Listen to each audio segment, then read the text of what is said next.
Y'all know what's going on. It's time for another episode of Doing Time with Joe. I'm your host, Joe Baker, and welcome to the show.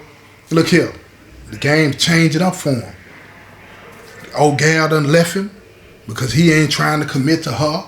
You know what I'm saying? He called it for what it was. She knew that, but she's been there, done that.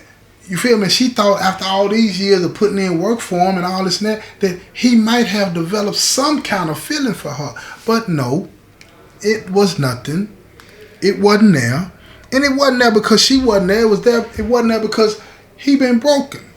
And it never was fixed. He never addressed that. You know what I'm saying? But check this out. It's getting closer and closer to that time for him to go for parole. He got about 6 months left before he go up. And guess what happens? He gets a letter in the mail from his church's prison ministry. No name on it. It's just the name of the church and the address. He rips it open real fast, hoping that it's Carolyn that's writing him. Hadn't heard from her. He'd been asking about her out of all these years, and he couldn't find out nothing about her. His mom, them, they were so disappointed in him. They were so embarrassed that they didn't dare tell him what was going on with her. They didn't dare tell him that she had been married, you feel me, and divorced with a child. They didn't feel like that was his business. They felt partly to blame for what she had went through because it was well known that she was struggling after that. She was struggling. And she got into a relationship with somebody that wasn't the best fit for her. He mistreated her. He beat on her. All of these different types of things. So when he got this letter, he was hoping it was her, and he read it, and it wasn't her, but it was somebody at the church that was telling him that they've been praying for him all of this time, and that his friend had been praying for him as well, and he took the friend to be Carolyn, and he was so anxious to write back, and he said, "Thank you, and tell my friend that I pray and I think about her every day," which was true. All of that was true. And at the end of the letter, he said to tell Carolyn I'm sorry. Tell Carolyn I'm sorry. So when he put the letter back in the mail and it went to the church, Carolyn was sorting out the mail. She was looking for it. She knew he was going to write back. She got the letter. She put it in her purse. She wanted to wait until she got home because she didn't want to open it in front of anybody. And if she broke down, she didn't want to do that in front of anybody because she was still struggling, y'all. She was struggling. She was going through it. I mean, going through it heavy. And she didn't know how she would respond to reading a letter from him after all these years. So when she got home, she attended to a little girl and all of these different types of things and put her to bed. And once she put her to bed, she settled in herself and she read the letter. And she got to the end of the letter and she saw where he said he was sorry for what he had done and all of these different types of things. And she just lay in the bed and tears rolled down her face because even though she had never, ever told him that she loved him, she knew that she was feeling something for him. And she really was disappointed that she missed out on what that might have been that she was feeling. Was it love? She knew it was something. But she was disappointed and somewhat upset that things had taken a turn like that. But she always thought about what that must have been like for him to come clean and be honest. She knew that the reason that he was coming clean, because he said it in the letters that he continued to write for months, that the reason he wanted to be honest with her because he did love her. He had started to feel some genuine feeling for her, and he wanted her to know the truth. So she thought about that over the years, especially when she found herself involved with somebody that was abusive to her and mistreating her. She thought, what is it that I have to do to be with somebody that's going to be honest with me? And even though things started out manipulative when it comes to Lil D, she rationalized in her mind that because of the only other relationship that she had been in was somebody that had been abusive to her, she rationalized in her mind that at least he told her the truth. See, her ex-husband never told her the truth. He was seeing other women all over town. Everybody knew it. Her family knew it. Everybody knew it. He got her pregnant, beating her, and then he left her, which was for the good, because she didn't want her daughter to be raised in an environment like that. But she also didn't want her daughter to be without her father. But sometimes, y'all, sometimes when they're being abusive, that's the best thing. So now she had to make a decision. She wanted to know in her heart of hearts, would it be the right thing to do to write him back and tell him that it was her. And she decided to write him back, but to not say that it was her. She made an effort, y'all. Listen to me now. She made an effort to make sure that when she wrote these letters that it wasn't even in the same way. She didn't want him to recognize her handwriting. She didn't want that. But what she did in the second letter that she wrote him, she remembered the perfume that she wore when he was hugging her that first time he kissed her. And he said how good she smelled.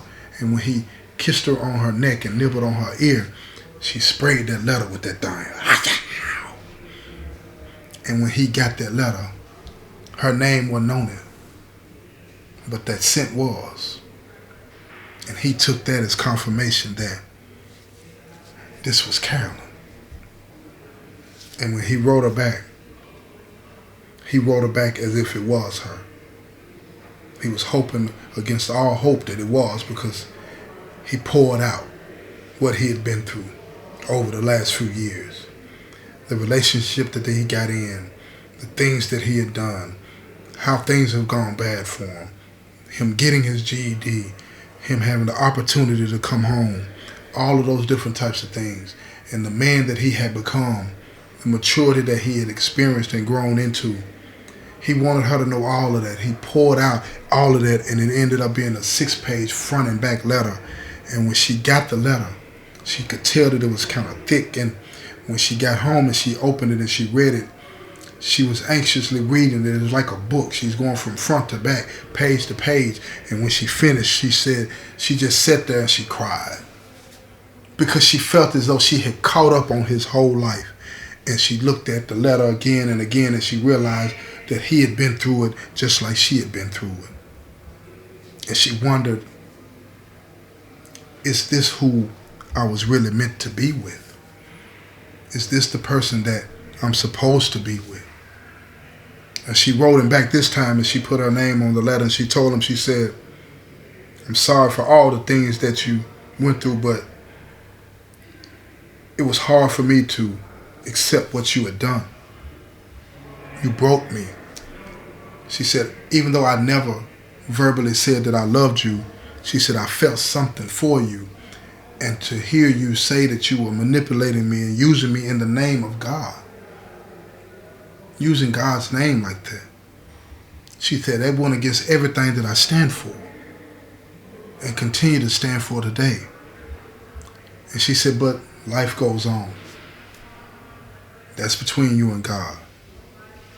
And she filled him in on her life and all the things that she had been through, and the marriage, the abuse, and the cheating, the divorce, and her daughter, and how old her daughter was, and how smart she was, and all of the different types of things. And when she finished writing the letter, it was a front to back letter as well, 4 pages. And when he read it, he sat there and he cried and he cried. And his cellie, which was the same cellie that he had, the second cellie, his cellie was like, what is wrong? And he said, man, this is the girl that I told you about. This is Carolyn. She reaching back out. And with his hands shaking and his voice cracking, he's talking to his cellie. He's telling him, I don't know what to do. I don't know what to do. And his cellie was not that much older than him. He told him, he said, listen to me, man. Let me tell you what to do. And he said, Cellie, I don't want to hear no nonsense, man. He said, no, you know I'm not on that. He said, man, write her back. Have no expectations. Continue to tell her the truth. Continue to tell her how you really, really feel. Just be there for her. Be her friend. That's it. Don't expect anything, man. And he did that. And he wrote back and he told her how sorry he was for what she had been through and all the different things, and told her that, he would love to see a picture of her and her daughter and all of these different types of things. No strings attached. It's just he wanted to be her friend, and he would be honored if she would allow that to take place, because he didn't deserve it. She understood what he was saying when he said that, but he wanted to be a part of her life in some kind of way. And if this is all that she was willing to give, he would take it gladly.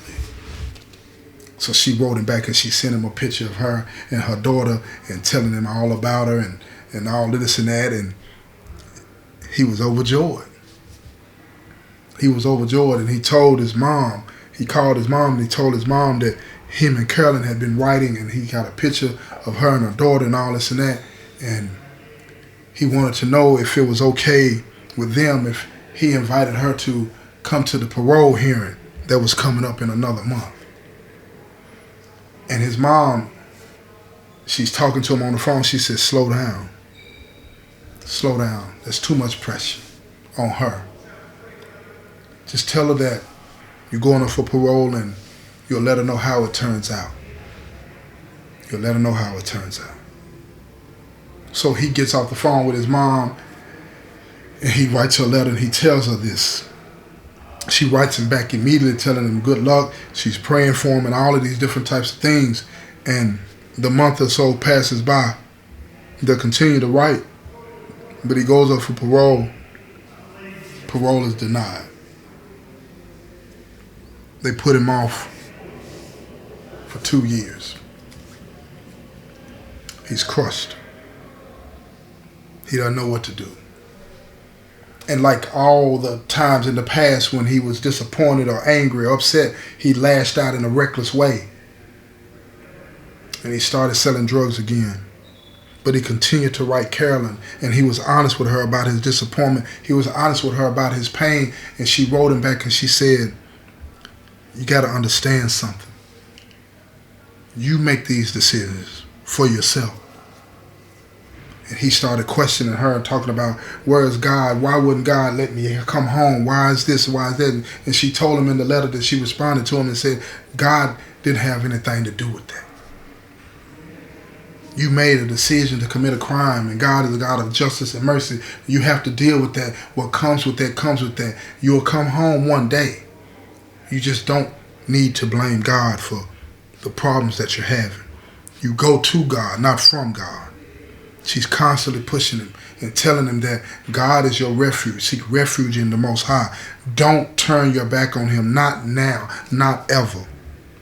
And he writes her back. He's sharing his real pain with her, letting her know that he's hurting and he needs help.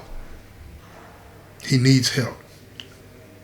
And she tells him, you got all the help that you need if you accept it. You got all the help you need if you accept it. And so she went. She talked to his parents, and she told his parents that she was going to turn in a visitation form to get back on his list, but it was only going to be his friends, and she was going to go up here to try to keep him encouraged and all of these different type of things. And his mother was overjoyed, but she told Carolyn, be careful. Be careful, because he's still angry about not making parole. He's still angry about how things are turning out for him. And she said, I understand that. I understand pain. But you respond to pain in a different way. And before she knew it, she found herself lecturing Lil D's mom, and she started to cry. And when Lil D's mom started to cry, she reached out to hug Carolyn, and she said, I wish things would have been different. You would have been good for him. You would have been good for him. And she said, he would have been good for me if he would have been honest with me. She said, but that's the past. So she gets on his visitation list, and she goes to visit him by herself at first. She let her parents babysit, you know what I'm saying, her daughter while she goes up there, because she didn't want to expose her daughter to that type of life, that environment, you know what I'm saying, without her making sure that things were going to be okay between her and Lil D. So when she gets up there, the first thing she tells Lil D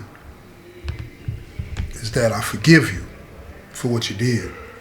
I forgive you for what you did. But you got to forgive yourself. And he looks at her and he's like, I have. She said, no, you haven't. You haven't forgiven yourself. Because if you've forgiven yourself, then you would understand that things have to play themselves out. This is not God's fault. It's not God's fault. And she told him to pray and ask for forgiveness, ask for understanding, all of these different types of things. And he does that. He does that. And when she left the visit, she felt okay for him and herself. She finally had closure. She found closure. And she was happy for him. But she decided that she would not be going back because he had to sort some things out for himself. One thing that she had learned through her trauma and all the different things that she had been through is that, you got to be healed before you can help. Listen to me. Let me say that again, y'all.